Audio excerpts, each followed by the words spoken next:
Falafel Jr., what is going on? How are we all doing this week? We are done with week 9. We are looking forward into week 10.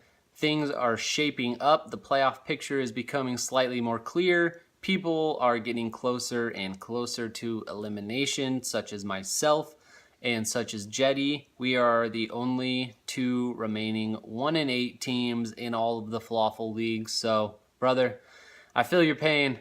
It's rough. It's been rough. But although it has been rough, like I said, no one has been eliminated yet. We still have 4 weeks left to go in the regular season, 7 weeks left to go before relegation happens and somebody earns their spot into the Falafel League and is demoted into a Falafel Embryo. So let's give out some Week 9 awards, and we will look forward into Week 10. First up, we've got the Higher Than a Kite Award. This one goes to Jacob Niner this week with 144.5 points. Double digits from 8 of his 9 starters. He got 78.6 from his 3 highest scorers and would have beat Money Martins with his 4 highest scores. So that was a pretty overall dominant game. Sloppiest girl in the bar goes to Gates this week, putting up 83.7 points. No one did terrible, just no one really broke out, although, only getting 12.7 points from Andrew Luck. That is never fun. Although Gates doing pretty well so far, can't feel too bad for you in this one, buddy.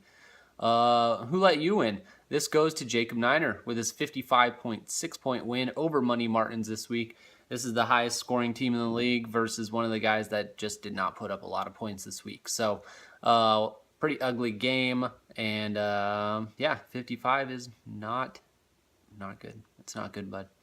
Baddest bench goes to Profit, 67.2 points, 13.4 points from all 4 of his active players on the bench. 6 of his starters failed to reach 13.1 points. So that is pretty crazy. Although, doing the math, I don't know if I did it all correctly. I don't think there was any way for him to steal a victory in this one. So, although he did have good bench output, I don't think all the pieces would have matched up for him to be able to flip him around where he actually would have won an award.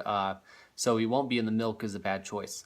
Not supposed to be here today. Going to KS44 with his win over Gates. 3-5 team over 7-1, so not all too unlikely, but whenever you upset the league leader, that's pretty nice. Tighter than a crab's vagina goes to M Silver. 0.4 point victory over Trade Fantasy, by far the closest matchup in all of the Falafel leagues this week. Hard to be on the losing side of these, I know, because I also was on the wrong side of this award this week. Milk was a bad choice. Oddly enough, Trade Fantasy could not have done anything to fix his situation either, so he does not get this award.